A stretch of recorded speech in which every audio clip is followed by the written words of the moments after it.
guys, how and why did Switzerland become neutral? I've always been wondering about this. I've known about this particular fact for some time now, even before I started this channel, and it has always been very shocking to me. I've not understood why Switzerland were just able to find a place right in the world where they can play both sides at every turn. It's really weird. They're a very rich country, but for some reason they're not held to a standard that some other countries may be held to in terms of when it comes to conflicts and whatnot. Switzerland. Famous for this mountain, clocks, its interesting banking arrangements, and of course, its neutrality. Whereas in the past, it was primarily known for its mercenary companies and their ability to wage war. So what exactly changed? Why did Switzerland go from a land of soldiers they actually had an ability to wage war before? I had no idea. Actually, I don't even know much about Switzerland's history. Seriously. I don't know even one thing about their history. I just know that they're a rich country and they help criminals to save their money. I mean, a lot of our politicians in our country over the years, even from the military time, used to use Switzerland as their place to go and save their looted money. So Switzerland has always been very, very weird to me.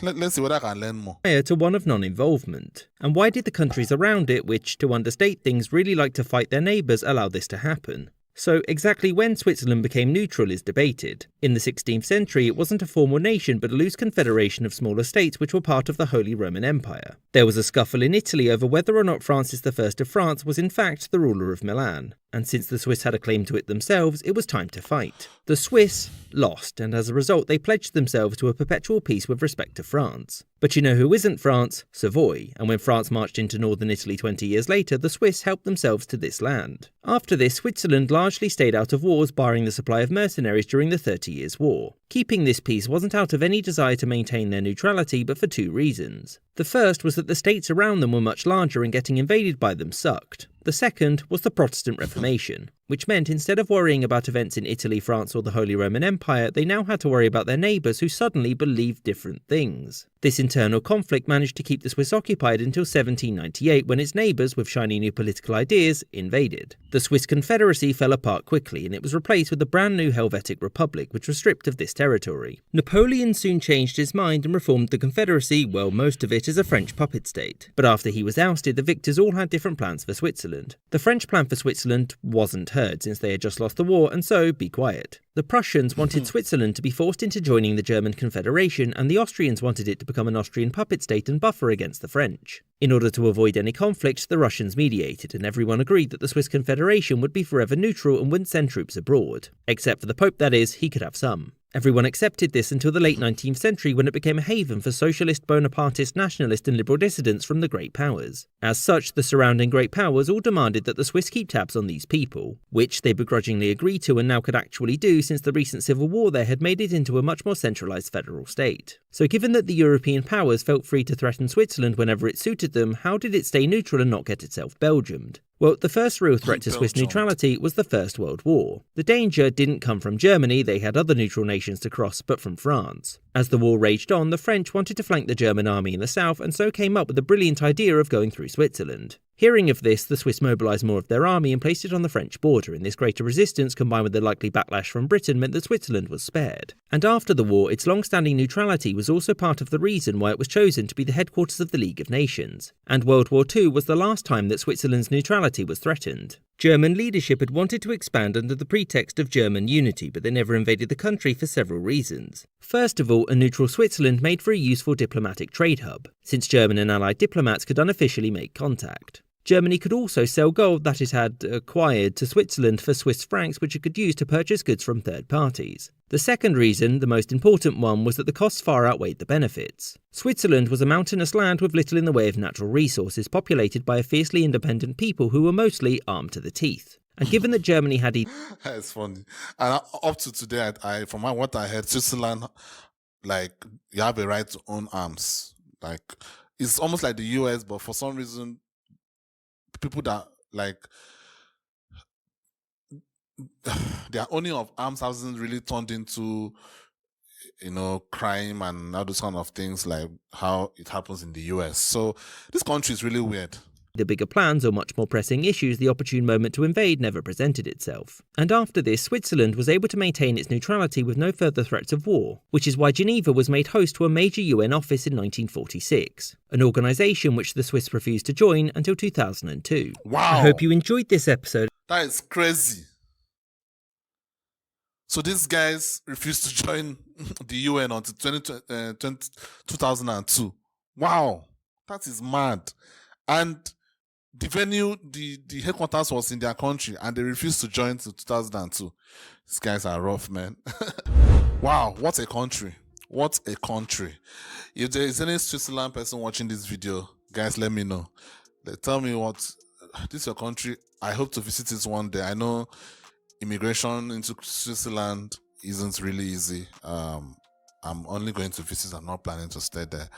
And I do, even though I'm someone that plans on having a generation outside my trash country, and I hope to look for a better life for my children and their children, I do understand why some of these countries frown on immigration, kind of.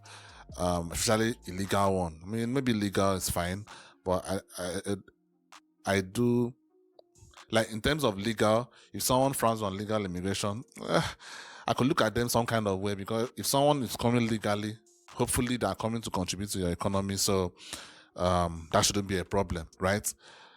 But when it comes to like illegal one, most people that are coming in, obviously they are ready to work hard, but at some point they will need some, help, welfare, and all these kind of things. Will come and put a stress on your taxpayers and things like that. So I do understand where that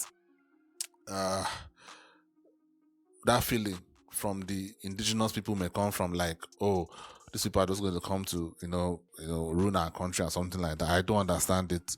But in terms of the legal one, that one just means that you are scared of being, replaced, or you are scared of not wanting your country to change, which I don't know. I really don't know. The fact of the matter is, most countries around the world would not want their population to change. Let's just be real.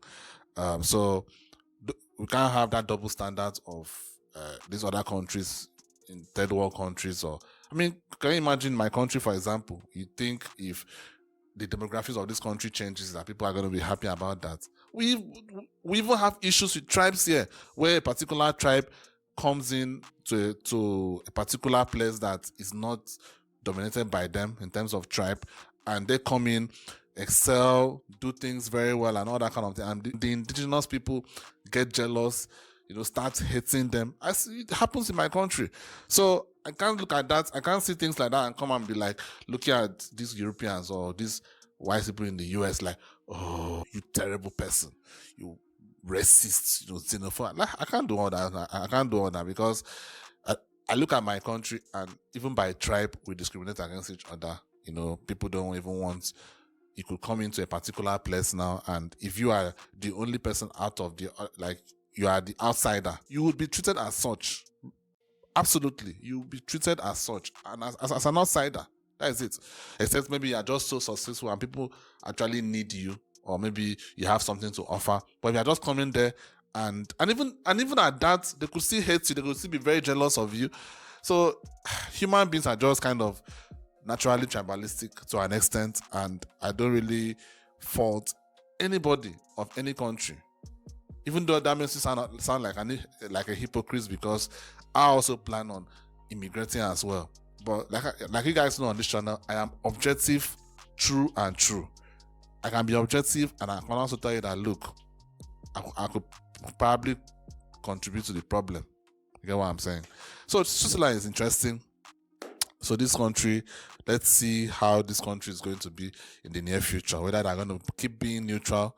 I don't know, during the Russian invasion of Ukraine, from what I heard, I think they condemned Russia, I think, from what I heard. I'm not sure. You guys can correct me down in the comments if that is not the truth. But let's see. Anyway, guys, thank you guys for watching. I'll see you in the next one. Peace.